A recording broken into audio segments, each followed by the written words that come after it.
नमस्कार, मी प्रणाली भोसले. माझे कोकणच्या बातमीपत्रात आपल्या सर्वांचं मनपूर्वक स्वागत करते. बातमीपत्राला सुरुवात करण्याआधी पाहूयात हेडलाईन्स. मुरुड समुद्र किनाऱ्यावर पर्यटकांकडून धोकादायक कारची स्टंटबाजी. भर समुद्र किनाऱ्यावर वेगानं गाड्या चालवत केले स्टंट, पर्यटकांच्या सुरक्षेला मोठा धोका. कर्जत तालुक्यात नेरळ पोलिसांची कारवाई. तब्बल 72 लाखांची गोवा बनावटीची दारू जप्त. दापोलीकरांसाठी हक्काचे नाट्यगृह उभारण्याचा मार्ग मोकळा, तर प्रसिद्ध कर्दे आणि लाडघर समुद्रकिनाऱ्यांच्या विकासाला मिळणार गती. मंत्री योगेश कदम यांची मोठी घोषणा. आणि भोगावती नदी परिसरात वृक्षारोपण आणि नदी घाट स्वच्छता, जागतिक वन दिन तसेच जागतिक जल दिनानिमित्त विशेष मोहीम. पाहुयात सविस्तर वृत्त. रत्नागिरी जिल्ह्यातील दापोली तालुक्यातील मुरुड समुद्र किनाऱ्यावर पर्यटकांकडून धोकादायक कार स्टंटबाजी सुरू असल्याचे धक्कादायक प्रकार समोर आले आहेत. भर समुद्र किनाऱ्यावर वेगानं गाड्या चालवत स्टंट केले जात असून यामुळे पर्यटकांच्या सुरक्षेला मोठा धोका निर्माण झालाय. मुरुड बीचवर वारंवार असे प्रकार घडत असल्याने पर्यटनाला देखील धोका निर्माण होतोय. या बेदरकार स्टंटबाजीमुळे अपघाताची शक्यता वाढली असून नागरिकांमध्ये चिंता व्यक्त होतीये. स्थानिक ग्रामस्थांनी या प्रकारावर तीव्र नाराजी व्यक्त करत प्रशासनाने तातडीने कठोर कारवाई करावी अशी मागणी केली आहे. पोलीस आणि स्थानिक प्रशासनाने याकडे गांभीर्याने लक्ष देत अशा प्रकारांना आळा घालणे अत्यंत आवश्यक असल्याचं नागरिकांचं म्हणणं आहे. एकंदरीतच पर्यटनस्थळी वाढणाऱ्या अशा बेजबाबदार कृत्यांमुळे सुरक्षेचा प्रश्न ऐरणीवर आलाय. रायगड जिल्ह्यातील कर्जत तालुक्यात नेरळ पोलिसांनी मोठी कारवाई करत तब्बल 72 लाखांची गोवा बनावटीची दारू जप्त केली आहे. वारे परिसरात ही कारवाई करण्यात आली. टँकरमधून मोठ्या प्रमाणात दारूची वाहतूक होत असल्याची गुप्त माहिती पोलिसांना मिळाल्यानंतर सापळा रचून ही कारवाई करण्यात आली आहे. यावेळी टँकर चालक लादूराम बिश्नोई याला ताब्यात घेण्यात आले असून तो मूळचा राजस्थान येथील असल्याची माहिती समोर आली आहे. ही दारू गोव्याहून गुजरातकडे नेत असताना पोलिसांनी ती पकडली. जप्त करण्यात आलेल्या साठ्यात एव्हरग्रीन, रिझर्व्ह विस्की, मोबी वोडका आणि ऑरेंज ब्रँडची दारू असल्याचं समोर आलंय. या प्रकारामुळे राज्याबाहेर दारू तस्करीचे मोठे जाळे कार्यरत असल्याचा संशय व्यक्त केला जात असून पोलीस पुढील तपास करत आहेत. या कारवाईमुळे अवैध दारू तस्करांना मोठा धक्का बसलाय. काल नेरळ पोलीस ठाण्यातील अधिकारी राहुल वरोटे यांना त्यांच्या गोपनीय बातमीदारामार्फत अशी माहिती मिळाली की काही व्यक्ती एका टँकरमध्ये गोवा बनावटीची दारू ही घेऊन गुजरातकडे जाणार आहेत. त्यानंतर त्यांनी अधिक त्याच्याबद्दल माहिती गोळा केली असता सदरचा एक टँकर नंबर आहे GJ 12 AW 4421 यामधून हा टँकर हा संशयास्पद टँकर मिळून आला असता तर त्यांनी तो थांबवला आणि तपासणी केली असता त्यामध्ये त्यांना जवळपास 72 लाखाची गोवा बनावटीची दारू त्यामधून मिळून आलेली आहे. आणि ही जी हा जो टँकर आहे त्यांनी वारे गावाच्या हद्दीत कोकण किनारा हॉटेलच्या समोर त्या ठिकाणी पकडलेला आहे. यामध्ये तो टँकरचा जो चालक आहे लादूराम खियाराम बिश्नोई, वय 42 वर्ष, हा राजस्थानचा रहिवासी आहे. या एका आरोपीलाही ताब्यात घेण्यात आलेला आहे. तर अशा पद्धतीची कारवाई ही आमच्या रायगड पोलीस दलाच्या पोलीस अधीक्षक मान्य अंचल दलाल मॅडम यांच्या मार्गदर्शनाखाली आणि रायगड पोलीस दलाचे अप्पर पोलीस अधीक्षक मान्य श्री शिवतरे सर यांच्या मार्गदर्शनाखाली नेरळ पोलीस स्टेशनच्या टीमने करण्यात आलेले आहे. थँक्यू. राज्यस्तरीय गँग असल्याची शक्यता काही आहे का? अद्यापपर्यंत तर तसं काही समोर आलेलं नाही, कारण ही घटना हा टँकर रात्री लेट पकडला. त्याच्याबद्दल आम्ही पूर्ण तपास निश्चित करू. कुठून कुठे जात होता हा टँकर? गोव्यावरून गुजरात राज्याकडे जात होता. आरोपीची काही पार्श्वभूमी? अद्याप आरोपीची काही पार्श्वभूमी आम्हाला आढळलेली नाही आहे, परंतु आम्ही त्याबद्दलही तपास करू. कोकणातील आंबा आणि काजू उत्पादक शेतकऱ्यांच्या प्रश्नावरून आता वातावरण तापले असून स्वाभिमानी शेतकरी संघटना आक्रमक झाली आहे. मुंबई गोवा राष्ट्रीय महामार्गावर मोठ्या चक्काजाम आंदोलनाची हाक देण्यात आली. मात्र आंदोलनापूर्वीच पोलीस प्रशासनाने सिंधुदुर्ग जिल्ह्यातील तब्बल 700 शेतकऱ्यांना नोटीस बजावल्यानं खळबळ उडाली आहे. यावरून स्वाभिमानी शेतकरी संघटनेचे अध्यक्ष राजू शेट्टी यांनी सरकारवर कडाडून टीका करत पोलिसांची दडपशाही कोकणातील शेतकरी सहन करणार नाही तसा इशारा दिलाय. कितीही नोटीस आल्या तरी महामार्ग रोको आंदोलन होणारच असा ठाम निर्धार त्यांनी व्यक्त केला आहे. दरम्यान या आंदोलनामुळे मुंबई गोवा महामार्गावरील वाहतुकीवर परिणाम होण्याची शक्यता असून प्रशासनाकडून परिस्थितीवर लक्ष ठेवण्यात येत आहे. आंबा आणि काजू उत्पादक शेतकऱ्यांच्या प्रश्नावर 23 मार्चला होणाऱ्या मुंबई गोवा राष्ट्रीय महामार्ग रोको आंदोलनाच्या पार्श्वभूमीवर पोलिसांनी दडपशाही करायला सुरुवात केली आहे. सिंधुदुर्ग जिल्ह्यातल्या वेंगुर्ला असेल, मालवण असेल, देवगड असेल, या सर्व भागातल्या शेतकऱ्यांना आंदोलनास हजर राहिल्यास कायदेशीर कारवाई करू, काही कायदा आणि सुव्यवस्थेला बाधा आल्यास तुम्हाला जबाबदार धरण्यात येईल, अशा जवळजवळ 700 लोकांना पोलिसांनी नोटिसा पोच केलेल्या आहेत. ही सरळ सरळ दडपशाही आहे. किती दडपशाही करा, गुंडागर्दी करा, खाकी वर्दीतल्या गुंडांनी काही हैदोस घातला तरी सुद्धा आंदोलन होणार म्हणजे होणार. जोपर्यंत आंबा आणि काजू उत्पादक शेतकऱ्यांना न्याय मिळणार नाही तोपर्यंत कोकणातला शेतकरी आता मागं हटणार नाही. दापोलीकरांसाठी हक्काचे नाट्यगृह उभारण्याचा मार्ग आता मोकळा झाला असून यासाठी तब्बल 4 कोटी रुपयांचा निधी मंजूर करण्यात आल्याची माहिती मंत्री आणि स्थानिक आमदार योगेशदादा कदम यांनी दिली आहे. दापोलीसारख्या सांस्कृतिकदृष्ट्या समृद्ध तालुक्यात नाट्यगृहाची गरज अनेक वर्षांपासून व्यक्त होत होती. याची दखल घेत हा महत्त्वाचा निर्णय घेण्यात आल्याचं त्यांनी सांगितलं आहे. या नाट्यगृहाच्या माध्यमातून स्थानिक कलाकारांना आपली कला सादर करण्यासाठी योग्य व्यासपीठ मिळणार असून सांस्कृतिक चळवळीला नवी चालना मिळेल असा विश्वास व्यक्त करण्यात आला आहे. आज आपल्याला दापोली तालुक्यामध्ये अनेक कलाकार आपली कला सादर करण्याकरता इथे येत असतात, परंतु नाट्यगृह नसल्यामुळे आपल्याला ह्या अशा जागा आपल्याला भाडेतत्वावरती घ्याव्या लागतात आणि आपल्या हक्काचं एक नाट्यगृह असलं पाहिजे. कारण शेवटी लोकप्रतिनिधी म्हटल्यानंतर, आमदार म्हटल्यानंतर माझ्या मतदारसंघामध्ये रस्ते, नळपाणी योजना हा मूलभूत सुविधांचा विकास तर झालाच पाहिजे.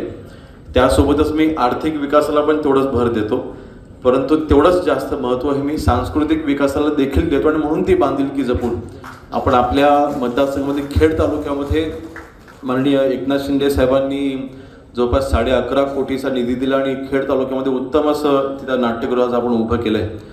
त्याच धर्तीवरती आज आपण दापोली तालुक्यामध्ये देखील जे आपल्या एक केंद्र शासनाने आणि राज्य शासनाची एक संयुक्त योजना आहे, त्या योजनेअंतर्गत मला वाटतं काही 4 कोटी किती निधी आता मंजूर आहे, 4 कोटीचा निधी आपण नाट्यगृहाकरिता आपण मंजूर करून घेतला आहे. पण तेवढा होणार नाही, पण वाढीव निधी देखील त्याला आपण ह्या वर्षभरातच आपण मंजूर करून घेतोय.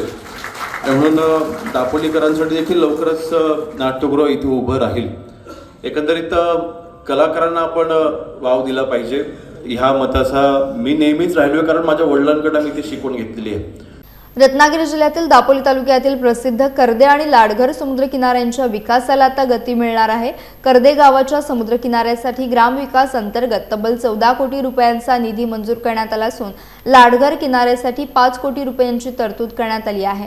मंत्री आणि स्थानिक आमदार योगेशदादा कदम यांनी याबाबत माहिती देताना कोकणातील पर्यटन आणि स्थानिक कला जोपासण्यासाठी हे प्रकल्प महत्त्वाचे ठरणार असल्याचं सांगितलंय. एकंदरीतच या निर्णयामुळे दापोली तालुक्यात पर्यटन क्षेत्राला मोठी चालना मिळणार आहे. दापोली खरं तर असं एक शहर आहे किंवा असं एक गाव आहे, मी म्हणेन देवदत्तजी कोकणामधलं एकमेव ठिकाण आहे जे थंड हवेचं ठिकाण देखील आहे आणि ज्याला समुद्रकिनारा देखील आहे. त्याला मिनी महाबळेश्वर असं म्हणतात दापोलीला. परंतु आज पर्यटनाच्या दृष्टीने कोकणाचा हवा तसा विकास आजपर्यंत होऊ शकला नाही. त्याला आजपर्यंत का ती मानसिकता झाली नाही मला माहिती नाही, परंतु आता मात्र आम्ही ठरवलं आहे की मला वाटतं मागच्या वेळेस मी त्याचा उल्लेख देखील इथे केला होता की ह्या वर्षी आपल्या कर्दे गावाचा असलेला समुद्रकिनारा, एका कर्दे गावाच्या समुद्रकिनाऱ्याच्या विकासाकरिता 14 कोटीचा निधी ग्रामविकासच्या अंतर्गत आपण मंजूर करून घेतला आणि ह्या वर्षी आता लाडघरला आपण 5 कोटीचा आपण निधी घेतला आहे. फक्त बीचवरती असलेल्या सगळ्या मूलभूत सुविधा उपलब्ध करणं आणि तिथे जे पर्यटक येतील त्यांच्यासाठी जे असलेल्या बेसिकच्या सुविधा तिथे उपलब्ध करणं, एवढाच फक्त बेसिक आपण गोष्टी करतोय. म्हणून मला वाटतं अशा पद्धतीने जोपर्यंत कोकणाचा विकास होत नाही तोपर्यंत मला वाटतं आपल्या महाराष्ट्रामधलं पर्यटन वाढणार नाही. आज कोकणामध्ये असलेला समुद्रकिनारा आपण जर का कोकणाचं खालचं राज्य पाहिलं गोवा, त्याच्या खाली आपण केरळात गेलो तर समुद्रकिनाऱ्यांचा विकास इतक्या मोठ्या प्रमाणात झालाय की मला वाटतं त्याची आणि महाराष्ट्राची तुलना करता मला वाटतं केरळमध्ये पर्यटन क्षेत्राच्या माध्यमातून जास्त इन्कम येतं महाराष्ट्रापेक्षा. म्हणून मला वाटतं ह्या दृष्टीने आपल्या कोकणाचा विकास व्हायचा असेल तर ज्यावेळेला पर्यटक वाढतील त्यावेळेला आपोआप इथली कला देखील जोपासली जाईल.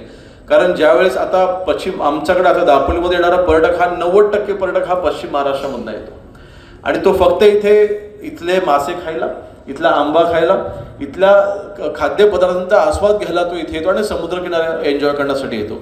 परंतु इतका मोठा असलेला फुटफॉल आता आपल्या दापोली तालुक्यामध्ये लाडघर, कर्दे, मुरुड ह्या 3 बीचवरती जवळपास 5 ते 7 लाख पर्यटक दरवर्षी येतात.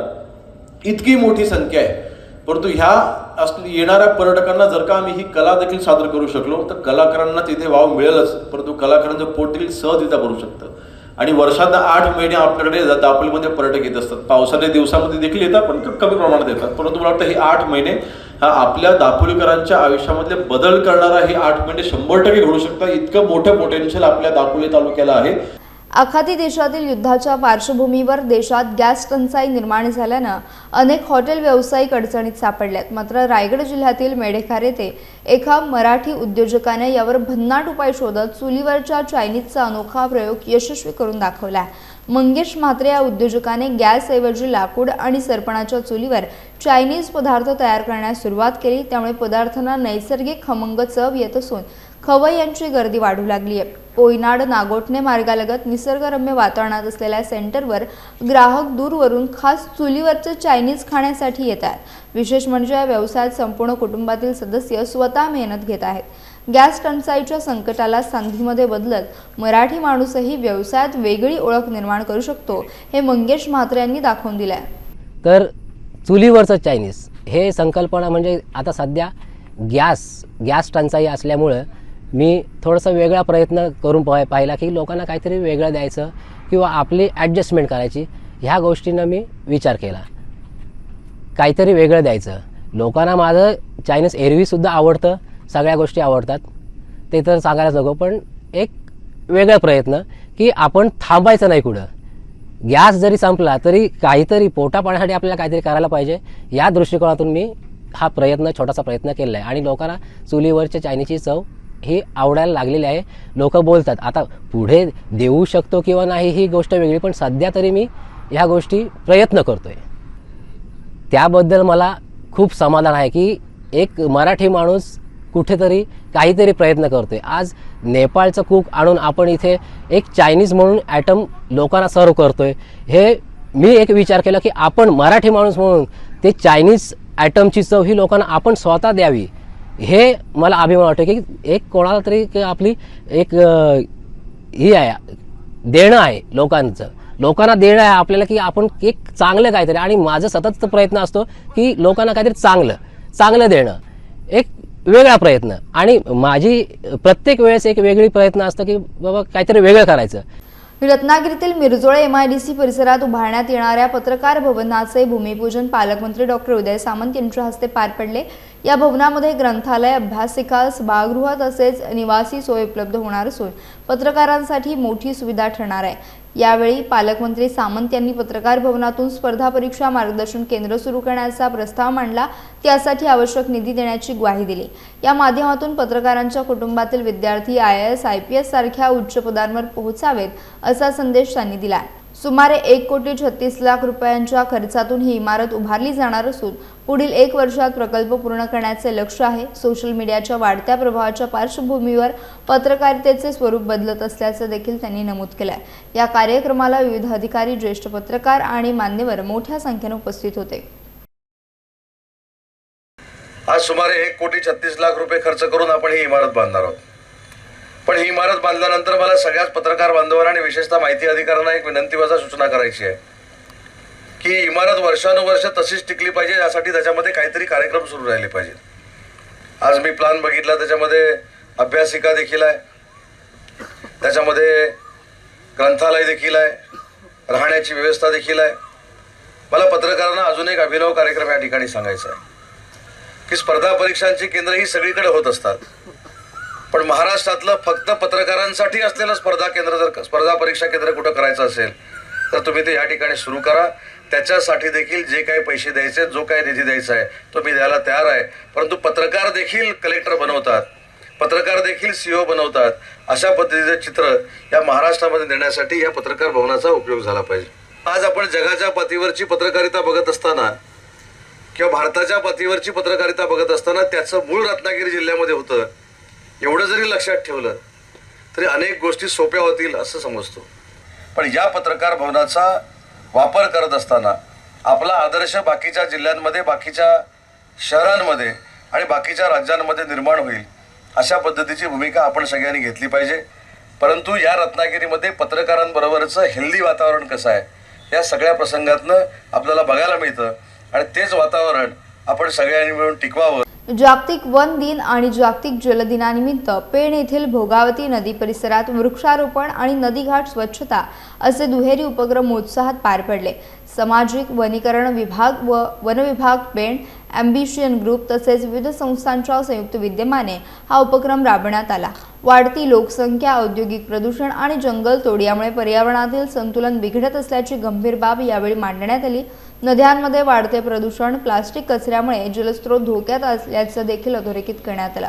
पाणी हे जीवन आहे या संदेशासह जल, जंगल आणि जमीन संवर्धनाची गरज यावेळी व्यक्त करण्यात आली. अधिकाधिक वृक्षारोपण करून त्यांचे संगोपन करणे ही प्रत्येकाची जबाबदारी असल्याचे सांगण्यात आलं.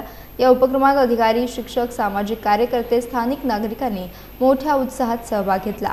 पर्यावरण रक्षणासाठी सामूहिक प्रयत्नांची गरज असल्याचा प्रभावी संदेश या उपक्रमातून देण्यात आला आहे. यासह बातमीपत्रात वेळ झाली. इथेच थांबण्याची. भेटूयात नवीन बातमीपत्रासह. तोपर्यंत तुम्ही कुठेही जाऊ नका. पाहत राहा फक्त माझे कोकण.